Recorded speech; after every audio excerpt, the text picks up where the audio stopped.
Welcome to Labor Goes to the Movies. Adrian, you are going to find this is a very relaxed, we go in all different kinds of ways, and I promise we will talk about your new film, which we're very excited about coming up. But the first thing I can say, I was doing some research on your background, and I see that you were born in Poland, which is where my folks came from, 2 generations ago. Our name was originally Goralnik. And I realized that I don't actually know how to pronounce your last name properly. I'm almost 100% sure it is not pronounced Prawica. Yes, that is correct. It's not. So straighten this out here. Straighten this out. Good. Yeah, the last name is pronounced Prawica, which is, I guess, like pizza. The W is pronounced as a V, but I mostly just go as Adrian as well. That's easier for some folks. So either one, but yeah, Prawica would be the correct pronunciation. As a radio person, as a journalist, I like to pronounce it correctly. Yeah. Welcome to Adrian Prawica.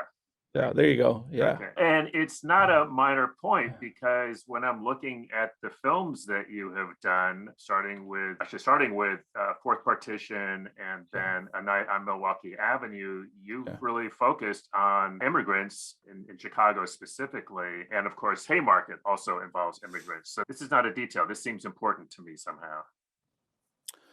Yeah, I guess it all came from just the curiosity of relocation and American geography on the migration movements. I think, and I live in Chicago, so the history to me hits home, and I'm very interested in just how the city came to be, which it has some good things and some bad things. And the Polish migration was one that struck my interest, mostly because it was very divided in the city here. Many people that may not know, is very segregated, where there is a group of Polish people living on the north side and there's a group of people living on the south side. And that initially got me thinking of the historical context, and that was due to labor, of course, because of the industries, which was steel and meatpacking in the 19th century, and most people lived close to work at that time with no cars and really no way of transportation like we have today. Everybody lived next to the factory or next to the steel mill or the packing house. So naturally they segregated, and that wasn't just them. I think they were just a small representation of everybody else that's here, which, is Irish and African-American and Hispanic and Muslim and Indian.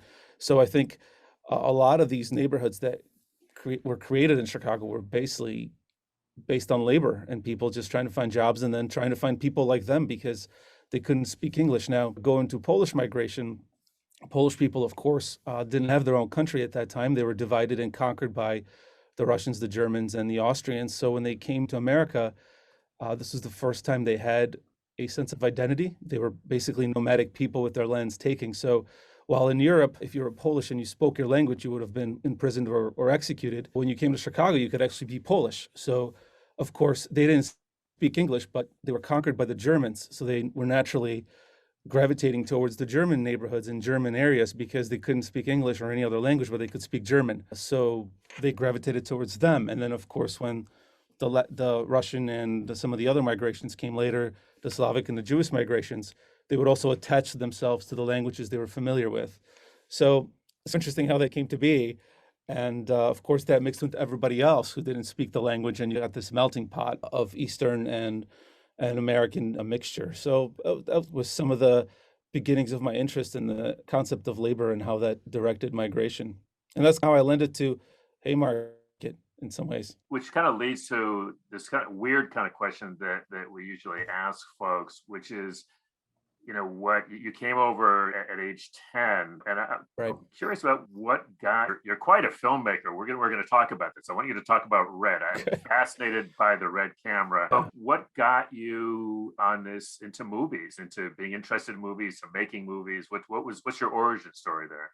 Yeah, so I was born in Łódź, which is, I guess, the Hollywood equivalent of the United States. And I actually grew up next to a place called Semafor, which is known for its animations. It's an Oscar-winning studio in Europe that does animation and stop-motion animation. And they basically also have a lot not too far that was a film lot. So I got into films by basically watching a lot of sets being brought in and out as a child. And then the big thing in Europe, of course, and this is during communism, there wasn't really much video and film coming from the Western states at that time. I guess I left so early. There's only a few things I remember, but I remember 16 and 8 millimeter films.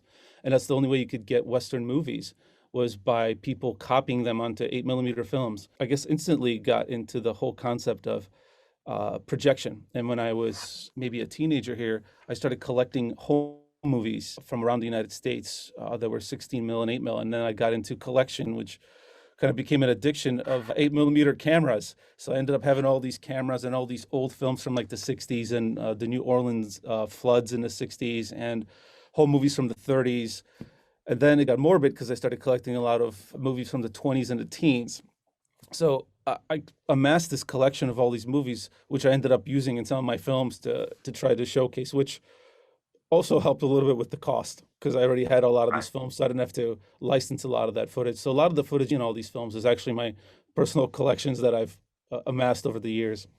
That is really cool. All right, Elise, I know I got a ton of questions, but let me yield to my co-host here, who I know is she's also a fellow Midwesterner, by the way, out of cool. Detroit. Oh yeah, yeah. And the discussion, whole discussion about neighborhoods we could get into, but I just want to go back to the beginnings again. So fascinating. I mean, what did your parents think? As far as the collection of movies, I don't know. Most of the time they were working. They were my parents. So my father left the country abruptly in 1986. My grandparents have been in America since the 60s, and our family actually has been here since the 40s, shortly after World War II. And so my father left when I was a child. I didn't really know him until I got here. But my mother brought me over, and when my brother, when we came here, I would be collecting these things. I guess they thought it was just a lot of junk at first, but I think they liked the idea that I was always walking around. I was fascinated by video in generally because of the idea that I could capture moments in time. I don't know. I think they were quite busy working, but once they saw the collection, I think they were just, I don't know. I guess in some ways they were happy I had a place to put it besides in their storage spaces because I ended up getting these big projectors and a lot of these reel cutters and empty reels. And then I met a postman who was retiring and gave me probably about 50 reels of World War II newsreels that they used to distribute during the war. I actually ended up giving a lot of those away, but it's organization in its own way. I don't know if it's the most organized thing, but it's there. So is there a film that you saw in the early years of your life that influenced you that you can think that, or even just we say it's the first film, your feature film that you recall watching? Yes, and this is scary. Again, I think being about 6 years old, you didn't really get too many films from the West. And my brother took me to see Poltergeist. Oh my God. And that was a pretty, that was a pretty, Ow! Ooh! Ow! yeah. So besides watching Walt Disney, like the first experience I had was Poltergeist, and I think Lethal Weapon was like the next one in line that I got to see. But I would definitely say memorable films that they played in Europe, of course, were daytime television dramas, daytime TV come over. So I remember some of that was a big wow. And I guess one of the biggest films that was always influenced by was Dirty Harry. It was one of the biggest popular films. And that really, I think, solidified to me the American rugged individual story, which is Dirty Harry using dirty means to achieve the right thing. I analyzed that later in film class, but when you were a kid, like he was like the coolest guy in the world. I'm just curious about how, and obviously you were very young and it came over very young, but I'm curious about watching Dirty Harry in Poland. Yeah. I mean, how does that play in Poland? Or what are your thoughts about how that plays in Poland or the Poland of that time? Yeah, at that time, now it's a whole different country. It's much more modern. But at that time, I think everybody thought of America as just Wild West because mostly you're in a very secluded society and there's a lot of propaganda at that time, at least. I was actually growing up around the time of Solidarity, and that was the Reagan, Margaret Thatcher, Wałęsa era, where Reagan was building unions in Poland. Strangely, it was not quite the same stuff that was going on in the United States, but at that time, unionization was huge. The Solidarity movement with Lech Wałęsa was amazing. It was actually when I spoke later with a gentleman called Blum from Indiana, who was actually a journalist covering that in Europe, he told me that most of the Solidarity movement there was based on the civil rights movement of peaceful protest. And that's how they were able to do that. But anyways, there was a lot of ripping down of flags and a lot of physical removal of artifacts of communism at that time because it was transitioning over to a democratic society and a political system. So I think America at that time through Dirty Harry was this idealistic land of just full coolness. I think we don't, I guess many people don't really maybe realize how important that influence was in liberation of some of these people, because that ideology carried over, I think, echoed through all those Eastern Bloc countries. It wasn't just Poland. I think Russia was falling apart on its own terms at that time. But I think it was this Eden of just freedom and just being able to do what you want in a place where you couldn't do that, where you had to ask for paper or you couldn't get a typewriter because the typewriter was registered. If you had a typewriter and you were a journalist, you had to have a license for it. It could be taken away. My memories of communism are very negative. I want to follow this a bit because the two things. First of all, obviously, the kind of things that you're talking about that were happening in Poland in terms of tearing down a lot of stuff. That, of course, we are going through a version of that now. Yes. The Civil War monuments, Confederate monuments, the sort of trying to confront, the racism and so forth. But then also, as you say, Poland's a different country now and way better than I do. But I do know that there have now been, there's still an ongoing battle about, how history is portrayed in Poland. And that is not a settled question, right? The right wing, it's become illegal to say certain things in Poland. So I'm curious about your thoughts on that. And you're coming from both sides, from both countries, right? Yeah, I would say definitely that one of the biggest things is that it's only been a democracy for so many years. I think America has been democratic in some sense, and obviously wasn't as democratic as it is now. It's progressed over the centuries. So Poland's only been a democracy since 1989. So I think it has a lot of growing pains to come through. Even though it had the oldest constitution next to the American one, I think their constitution was written in 1795. To get there, it took all the way to 1989. So I think it's just modern. It's a modern democracy trying to go over. There's a lot of people in office still from the previous times, and there's a lot of anger, I think, and a lot of resolution that still needs to happen. And I think, sadly, that's only going to happen when those generations pass away and new generations take over. But I think it's growing just like we're growing here. It looks like we still have lots to go as well. Okay, I both Chicago and Detroit are similar in that there was a large Black migration from the South to those industrial cities in the 20s and 30s, which is when my father's family came to Ecorse, Michigan, not to Detroit proper. But when we did move to Detroit proper, which was 1952, the neighborhood we moved in was largely Polish, Hungarian, and Italian. And one of the things that my oldest sister made me think of recently is she said, we didn't have any racial tension in our community. There were no signs burned on the lawn or crosses or anything, or negative words said. And I said, I think it's because it was largely immigrants from Europe who hadn't been inculcated in American racism, because this would have been the first generation. Yeah, I would agree. At least I think the fact is that, again, when you talk about Polish migration, you're talking about people that didn't have a country and were also executed for speaking their own language. So I think oppression in Eastern Europe especially was a very significant impact on many people. They didn't almost want to come here, but they were almost forced to come here because of economic oppressions. So they were very much attached to their land in Europe. And in some of my films, I make a point that they always had a plan to go back. They just never did, but they always were here temporarily mentally. I'm always going to go back there at some point, but they never did, because it's a great place to live. I think when you travel around the world, you start to really appreciate some of the great things we have. One thing I really realized is great in America is the legal system of litigation. And I know this kind of sounds very attorney-like, but you don't really have that in many places, where if something happens to you financially, there's no protection for you. So people are very insulated. I think the United States in one way has a very great litigation process for minor things that really make people's daily lives a little better. And I think maybe a lack of some of these things that we don't see, people probably took very much to. We take for granted, I think, many things sometimes here that people across the ocean would love to have. Gotcha. So can we rewind and go a little bit further back to the 1880s and Haymarket and that group of immigrant workers? Oh, the opening of the film, well, at least the opening of the trailer, I don't know, the opening of the film, with the bomb and where did that come from? You mean as far as I really wanted to start the film with the action instead of trying to build up to it. Everybody who watches the film that's familiar with it will immediately think, okay, I know where this is going. But someone who may not know the film could think the Haymarket was just a place to sell hay. I don't know if someone told me something about the stock market, I'd be like, oh, it must be financial stuff. But Right.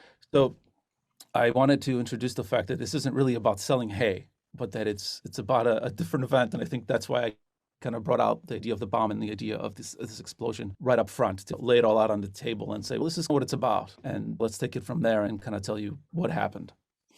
It's stunning. That's what I thought. I immediately thought, whoa, where I'm in. Wherever this story is going, I'm in, because it was so powerful. And the Yeah. people in the background, and anyway, it was a beautiful image. I want I want to follow up on that, because to me, a lot of the things, especially in labor history, often with things like this, or like Joe Hill, there are often whodunit aspects to it, who threw the bomb and stuff like that. And it seems to me, as in studying that, and I think in the film, there is an important whodunit aspect to it. But and maybe it's just me living in these times with all the stuff that's going on around immigration, but that to me is the biggest thing that I feel about Haymarket, is just, and you've done the research. When you read some of the stuff that people were saying, it is hideous, right? It's just awful.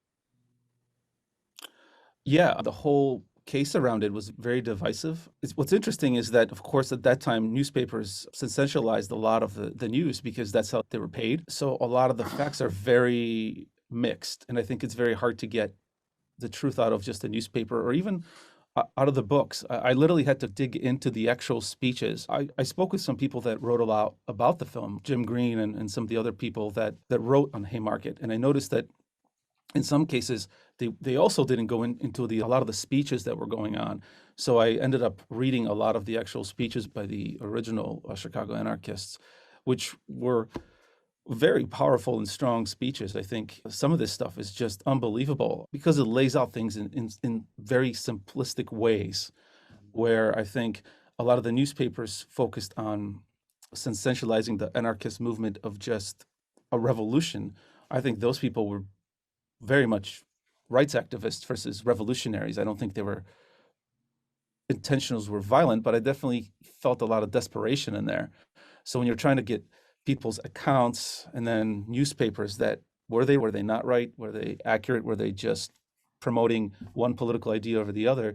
There's a lot of in the middle. And I think as far as the whodunit, the film could have gone on for days. The topic is so vast. I think the goal of this film was really to start a conversation versus trying to tell people the entire story from A to Z. And just because a lot of people will not know, I think you're exactly right. People won't know what Haymarket is. I mean, for people in the labor movement, a lot of people, I think probably think they know more than they actually do. But can you give like a 30-second synopsis of what was there? And then we'll delve in deeper than that. Yeah, so the Haymarket documentary film is a film that talks about a bomb that exploded during a peaceful protest in 1886 in Chicago, and the protest was part of a national movement of working people fighting for a shorter workday.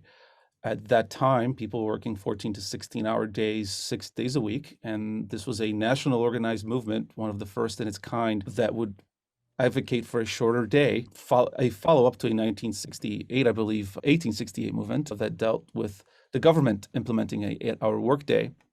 And as a result of this explosion, violence occurred that night where both police and workers were killed and injured. And that resulted in the trial of 8 workers' rights activists, a trial that most people would say was an unfair trial and a show trial. And then, of course, that resulted in the execution of 4 of those men, after which 7 years later, they were pardoned and acquitted of their crimes.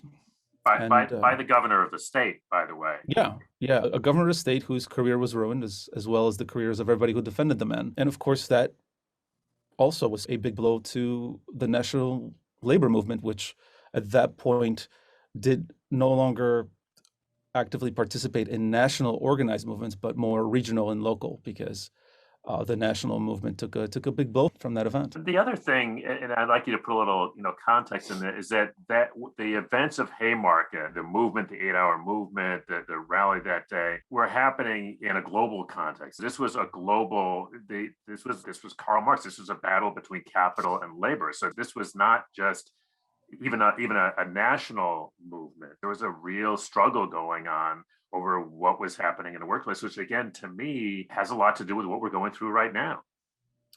Yeah, you can easily tie these same principles to offshore manufacturing and things that are going on today. I think it was the battle of people trying to control their own destiny, which was nothing new in America, I think, at that time. When you go through the African American history, the Native American history, the immigrants were the next wave of people that were being exploited. And in some ways, exploitation continues today.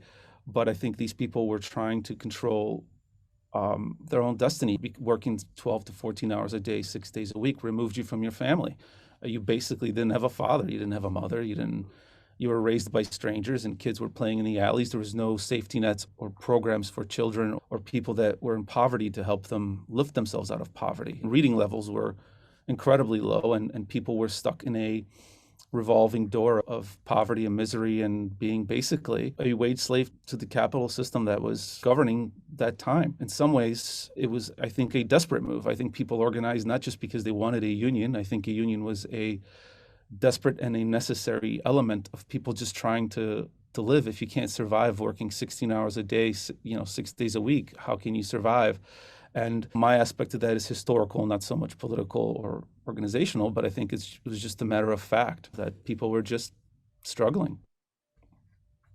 So I was thinking when you were speaking earlier about in terms of the riot and what happened in there and the bomb, that there's lots of conspiracy theories around the Haymarket incident. And so you went through with academics and sorted through all this.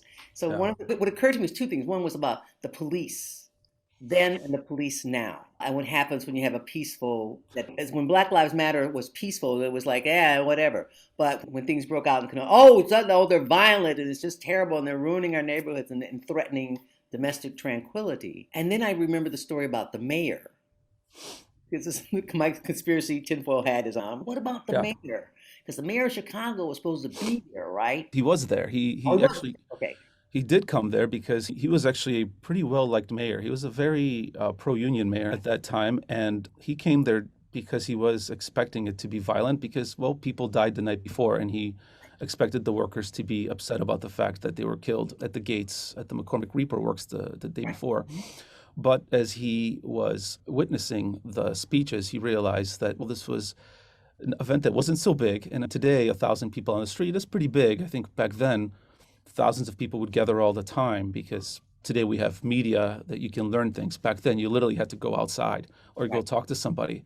So I think gatherings that were happening were much larger and much closer and much tighter. So I think he was there, and I think he went over to the police and he did say that this is a peaceful meeting and it's wrapping up. And what happened after that is a matter of conspiracy. Did Bonfield purposely take it down because he had a bad experience with rioters? He was a victim of violence from the rioters at some point.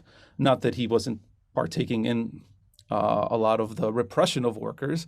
So he did get injured in the 1877 strikes, and he was one of the most hated police commanders by union and organizational workers. There's a lot of conspiracy whether he thought that generally they were posing a threat or whether that was some sort of a payback or some sort of a personal vendetta that he had against the workers. So there's a lot of conspiracy there. How that happened to happen, I think there's a lot of facts that are missing, and I think a lot of that will remain a mystery because there just isn't enough facts from that time to really establish a 100% pure factual story. I think it's always going to be a little speculative. I'm curious, one of the things, obviously, we love films, and one of the things that we're always curious about talking to filmmakers, especially people who are making films, about labor or about just work and working people, is there's a lot of ways to, as you point out, to do communications these days. So what are your thoughts on the importance and the power of film? And I do want to talk about, because you do other kinds of films. You're a camera guy, Yeah. and especially you should just mention the red camera because not everybody knows about that. But it's this amazing camera, and the stuff that you're doing, like with racing, seems very powerful to me. But can you talk about the importance and the power of film? Yeah, I think next to social media, it's probably the most powerful tool, right? I think social media now is such a powerful tool, but film before social media, we all remember films that changed our lives. And at least you mentioned before, is there like a movie that influenced me, like Dirty Harry? There's films across the board that really influence people in is able to actually change someone's life or affect someone's thinking. I don't know if newspapers can actually do that. I think sometimes we have to immerse ourselves into a fictional story because then there's no boundaries. Just like reading books, I mentioned, I think I did an interview recently where I talked about The Jungle, where that book was just, to me, it seems like the Bible of the common man in some ways because of the experiences there so many people could relate to. But again, the book is also based in a fictional story based on real experiences. And I think if we're sometimes able to take ourselves out of reality and into someone else's shoes or into someone else's life, then I think we're able to change some of our perceptions. And documentary films could do that, but I also think that feature films are very powerful in that matter, where you can almost be yourselves in a certain way with yourself in a movie because there's no boundaries of reality or repercussions because it's fantasy. And I think that's able to change certain things. And I think a lot of films that have that are able to have a great effect on society and on people. So it is a strong medium from that perspective. It's art in a way, and that's what it does. As a person who works on films, it's obviously also a process and it's a physical thing.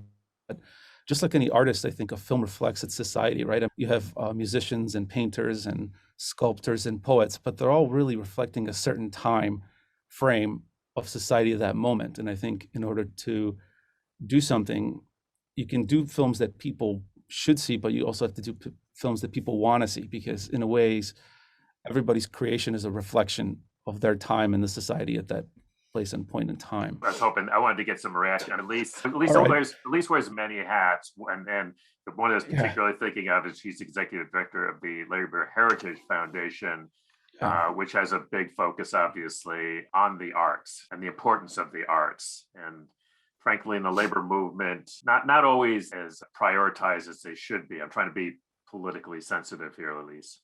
You can go ahead and say what you want to say. About what are we talking about here, Chris? Arts in the labor movement. Oh, arts in the labor movement. Mm. Okay, yeah. No, I'm teeing it up for you here. Yeah, the power of images. We think in images. We don't think in words. And so that's why film and video and social media is so powerful and how it impacts what we think and how we feel.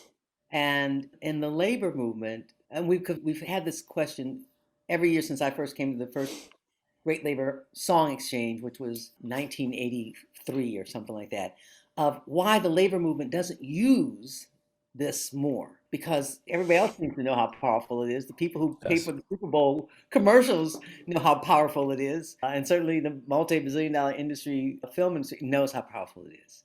And why do you think that is? And Adrian, let's go ahead and out you here. You have done Super Bowl commercials. Oh yeah. I did get a chance to direct a 2018 Super Bowl spot. I think going to the red camera and connecting this to images, interesting you asked that question. So red camera is a revolutionary camera that came out some years ago that was able to drive the cost of film significantly down. Sometimes renting a camera for a feature film would cost, hundreds to $200,000 a month just for the rental of the camera. So we're talking people who would control productions were mass individuals with mass corporations and capital backing because it was just too expensive to make a good film. Red revolutionized cinematography by creating cameras that were able to create films at a much lesser cost. You could buy a camera for $70,000, $80,000, which is still a lot of money.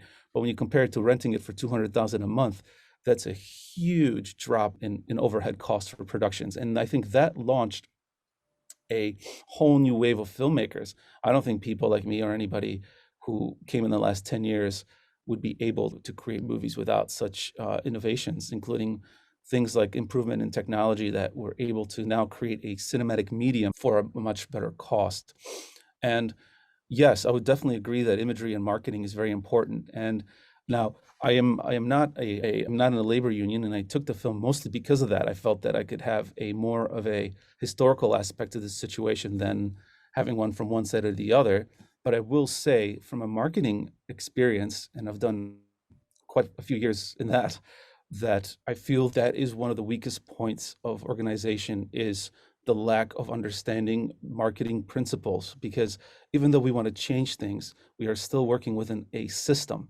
And in order to change the system, you have to work that system. You can't just uproot it because it will, at least from my experience, you have to reach the people, and those people are reached through a standard system that you have to work. And marketing is huge.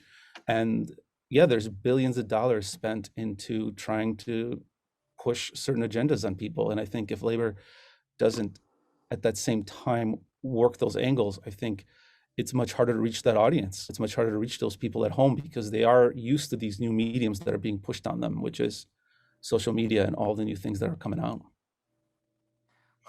I think that's it's a whole other subject, but I mean, Yeah. well, but it's important because, that I think often in the labor movement, I'm sure there's other places too, but where this is what we know, so we'll talk about that our issues are so important and so fundamental that we often feel like, obviously, we should have the PRO Act because obviously workers need protections and so forth. Why do we have to market this stuff? We're just right. So that the truth shall set us free. And marketing, frankly, and Elise, it's a dirty word, right? And we would not, it would just really, if you walked into a labor strategy meeting and started talking about marketing. I have. It's not good. It's not good, right? Okay. Speak from experience. Yeah, it's not good. But as just somebody who's had to go out and and sell your movie, you can't just tell people, well, this is an important movie and therefore you should watch it. And Elise can tell you, and as for Labor Heritage or for the DC Labor Course, I can tell you as director of the DC Labor Film Fest, I can pull up I did this my second year. I put together a slate of important capital I movies, capital M, and A, not too many people came. B, they came out. I think by the third or fourth one, people were coming out. What the hell are you doing to us? And I've learned you can slip in some of those ones that folks need to see, but you got to give them some stuff that they want to see. Yeah, absolutely. I think one of the things I was just surprised at is that Netflix is a pretty big medium. And what I'm noticing is that I see TV commercials for unions all the time on TV, 30-second, 15-second spots, promoting this or that or politics, or they get into political things and a lot of things.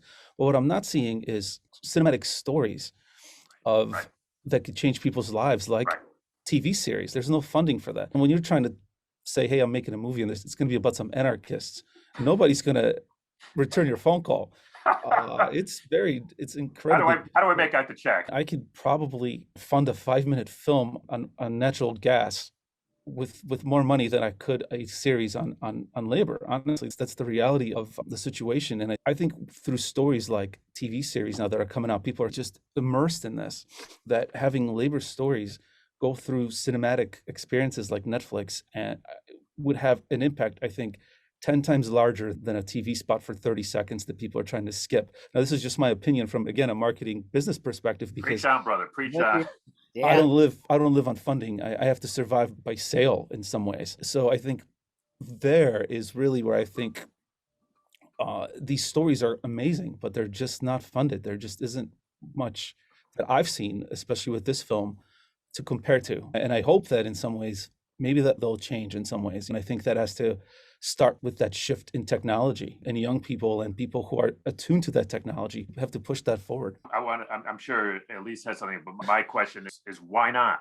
Why not? Because, and I will tell you, and Elise knows this, folks come to me, okay, we'll just talk about the PRO Act. Everybody's talking about the PRO Act. I'm like, give me stories, right? I need stories about people who are affected, because I can't just keep telling people about what the legislation does. It just doesn't move the needle. This as a storyteller, right? And you could put together a film on the PRO Act, what it does, but you think a lot of people are going to stop watching Netflix to watch that? I don't think so. No, not when The Last Dance is on. That's just, you got Formula One racing, you have such immersive stories. But what's Formula One? It's a conglomerate of very big companies that are pushing their products on people, but it's just told through a medium that regular people can relate to because it's relating to their lifestyle. And I think in some ways you can relate labor to everybody's lifestyle because we all need a vacation. But talking about that legislation is boring. If you can make them visualize themselves on the beach for 2 weeks a year, I'm sure people would be like, wait, hold on a second. I want to go there. Why can't I go there? I don't know. I'm hoping we'll get a bunch of hate emails from this podcast, Chris. We'll take the bullet for you. Elise? Yeah, I was Okay, so I was thinking that in the story of the Haymarket massacre, Albert Parsons and Lucy Parsons would be a perfect Netflix movie. Oh yeah, It's yeah, Right? just like yeah, how the two of them even got together is a thing that Hollywood movies are not made of. I realized that. It's like It doesn't end real well for one of them. I mean, come on. it yeah. doesn't, but But it's so dramatic. It's got all the yes, elements of it. And he was a Confederate spy, and she's this mixed race person living in Texas, and then they moved to Chicago. yeah, yeah. What? It's dramatic and death sells. I'm sorry, but that's the Yeah, it reality does. Yeah, it does. No that tragedy. Yeah, dying is with the kids stripped naked, and so she couldn't see him at the last. It's just, Well, also, and yeah, they're freaking heroic figures. Everybody in there, almost everybody in that Haymarket story, like you did when you go back and you read it, these folks were heroic, right? yeah. yeah. They literally went to their death consciously. There was a way out, and they didn't take it. That's in some ways I feel it's a little bit also. I think Parsons was a very strong character, and I think that played into his ideology as when he wrote some of these books and some of these last encounters you read from these newspaper guys that spent time with him. I think that's where he was heading. I think that was some of the goals that they had was trying to make a change even though it was going to cost their lives. And I think I don't know if there's too many heroes like that today, although there is stories of heroism that are pretty big. I just recently watched a film on Fukushima, a Japanese film, from their perspective on it, Mhm. and these people that would just go into this nuclear facility, certain death, and they would save the people. It was the old guys. You think it'd be the young guys like in war. These were old Hmm. guys Hmm. who would tell their kids, no, man, you got to go home. I'm your father. I'm going in because by the time he gets me, I'm going to be dead anyways, but you're going to ruin your life. So they would actually take the fall, was the retirees would go in. And there's heroism in this movie, including Nino Van Zandt and August Spies, of course, the woman who married him. Yes, imagine how these stories could impact everyday thinking of people working for a living. Those stories could be touching across the globe, but yet they're not funded in some ways, and you don't really hear them. So I said this last time, but my mother, we were watching a war movie, my mother walked through the dining room because she didn't watch television. She said, "Oh, they're getting ready to start another war." And she said, "That's what they do before they start a war. They start showing war movies." And I was thinking, Right. what if labor movies were shown in Alabama? What if people started seeing not the commercials, not why you should join a union, but the story of people doing the struggle, Yes. the victories, the defeats, the whole 9 yards. But to see that this is not something that's unique to this experience, but there's a history that goes with it. Because people who are cut off from their history are cut off from their roots, and we will die. And that's okay. Stop that. Yeah. Well, I mean, Go ahead, well, Adrian. well, no, I mean, no, Adrian, I'm thinking about your earlier films about immigrants, and that one of the things, one of the problems we have in this country is that, which has just always boggled my mind, is a country that is made up of immigrants, right? Everybody except those people who were living here is immigrants, and Well, yet people, if you came enslaved, it's not quite immigrant, but okay, but my point is that we don't, as long as we can say that these are others, that we don't know who they are, then we can, and whether it's black people that we can dehumanize or immigrants. I mean that your films, and it seems, and I'm assuming that it's conscious, but it does seem to me like you are actually looking to tell those stories, to find those stories of people, so that folks, when they think about it, they think maybe rethink their ideas about folks that they had to get rid of some of these. When I just think about the Trump years, as long as you can think that I these don't are want to think people. about those. No, I don't either. We're done with it. But as long as we can think of these as people that are not us, that I don't want living in my neighborhood or that I'm afraid of. But when you make a film about people, and I'm like, oh, those folks actually look pretty cool. They are interesting and they have lives. And I think that's, to me, part of what you're talking about is, can we find the actual stories? Yeah, the American experience is great. What we have is you get the people from around the world. They come in here and they have all their own ideas and it all blends in, but we all live under a certain regulation. We have some common sense rules that we work with. But we seem to be taking these ideas because someone from China might come in, and I actually just met a guy a couple of days ago that invented a diabetic watch from China that you will no longer have to poke your skin. It will read your wrist. This is a new invention. and he's a Chinese immigrant here. We also have a lot of these other people. Let's look at the athletics. We're able to beat the rest of the world because we have such a diverse crowd of athletes here. We have the fastest runners, we have the fastest high jumpers, we have mathematicians, because they all come from somewhere, but we all also live together. So I think my approach was that every one of these people has a story, but we all live together. And I think in Europe, you don't really have that. And I do a lot of work for the European market. And it's not like that at all. Like, I think we don't see that here, but when you go to Europe and you'll sit on a train, it's just white people, man. There really Wow. isn't much diversity, and it's a whole different feeling, because here you have so much things, like even food. There's no Mexican food like in Prague, and if it is, it doesn't taste like it. Like, there isn't. They're very ethnocentric in a way, by geography and by what they do. It's not. There's nothing wrong with it, but it's just the diversity here is just so vast. I think, again, you have to leave America to see that. Everybody here brings their own little piece, and that's at least for me, that was one of the biggest things about living here, is just that ideology that if you take all the good parts from everybody, this is the perfect example how everybody in the world can get along. You have to just take the good parts, because there's also a lot of bad parts too from everybody. People are people in some ways. Final thoughts or questions, Elise?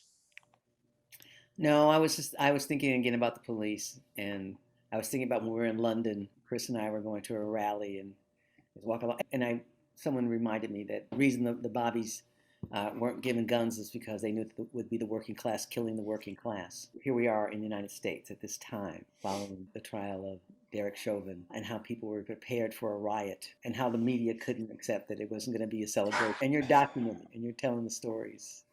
Um, Yeah, I think that's a big question now, is how do you police in today's age? How do you do it so that it's accepted by everybody and that no one feels left out? I think that's been the question the entire time. I don't know. I don't want to get too philosophical here, because I don't know if my experience goes so much into law enforcement where I know a lot of their ins and outs, but it's certainly, how do you police a society that doesn't want to be policed by the police? Ooh, that's a deep one.